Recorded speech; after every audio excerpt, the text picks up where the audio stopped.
आज के समय में आप सब ने बड़ी बड़ी महंगी शादियां देखी होंगी, लेकिन छत्तीसगढ़ के महासमुंद में एक ऐसी शादी भी हुई जहां पर कोई दावत नहीं हुई, ना कोई ऐसा दस्तूर हुआ जो ज्यादातर शादियों में देखने को मिलता है। महज 17 मिनट की रामायणी में एक छोटे से मंच पर गुरु की तस्वीर रखकर दूल्हा दुल्हन एक दूसरे के आमने सामने आए। इस दौरान घराती और बाराती मौजूद रहे। सभी ने हाथ जोड़कर गुरु का ध्यान किया। 17 मिनट तक गुरु का रामायणी चला और विवाह संपन्न हो गया। पूरी शादी में कहीं भी न वरमाला हुई, न सिंदूर की कोई रस्म और न ही कोई फेरे हुए। ये समाज में चल रहा है, बहुत लाखों रुपए खर्च करके शादियां हो रहा है। उसमें क्या है कि जैसे पिछले बहुत दिनों से ऐसे परंपरा जैसे कुसंस्कार रह गया है समाज में, सारे कुसंस्कार समाज से हटाने लगे हैं।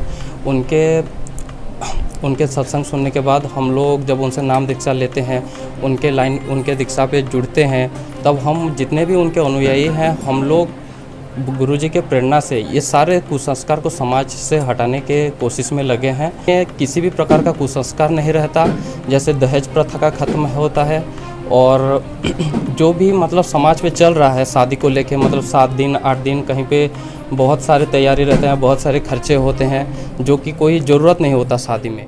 वहीं शादी में कोई दहेज नहीं लिया गया और ना ही कोई खर्च हुआ। बेटी के पिता कहते हैं कि ऐसे तो एक पिता का पूरा जीवन निकल जाता है बेटी की शादी में, लेकिन इस शादी ने उनका बोझ ही कम कर दिया।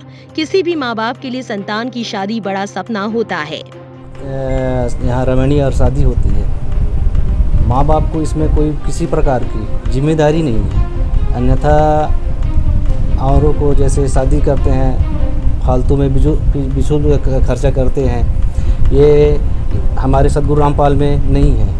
और लोगों को तो दहेज के कारण बेटियों को मार दिया जाता है। दहेज मुक्त शादी का आयोजन प्रारंभ करें। दोनों ही परिवार खुद को कबीर पंथ के मानने वाले रामपाल के अनुयायी बता रहे हैं। कहा जा रहा है कि दहेज और जातिवाद से दूर इस पंथ में ये संस्कार होते हैं जिसमें कुरीतियों पर प्रहार किया जाता है। इस विवाह को रामायणी कहते हैं, जिसमें 17 मिनट की रामायणी पढ़ी जाती है। कहा जाता है इसमें 30 करोड़ देवी देवताओं का आह्वान कर उन्हें साक्षी मानकर विवाह संपन्न होता है और उनका आशीर्वाद मिलता है।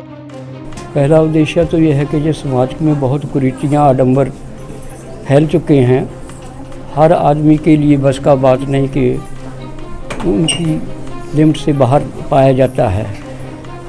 तो इसको एक सिंपल जीवन के लिए तो गुरुजी ने ये सोचा कि मतलब इसको फालतू जो आडंबरों को दूर किया जाए और सस्ते में मतलब क्या माँ बाप अपने बच्चों की शादी कर सकें और इस बुराई को जड़ से ख़त्म किया जाए।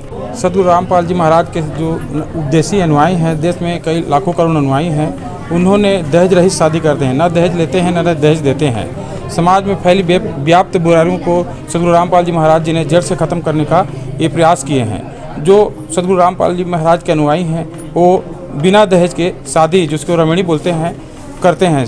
अश्विनी का रामायणी के साथ संपन्न होता है। 16 मिनट 32 सेकंड में रामायणी 33 करोड़ देवी देवताओं का आह्वान करके सदगुरु रामपाल जी महाराज के आशीर्वाद से संपन्न होता है। गौरतलब है कि अनेकता में एकता हमारे देश की पहचान ही नहीं, ताकत भी है। ऐसी ही कई पहलुओं के पंथ, धर्म, सभ्यता और संस्कार को समेटे है। वहीं मौजूदा वक्त में ये दहेज मुक्त विवाह समाज में संदेशों से भरा विवाह संस्कार है।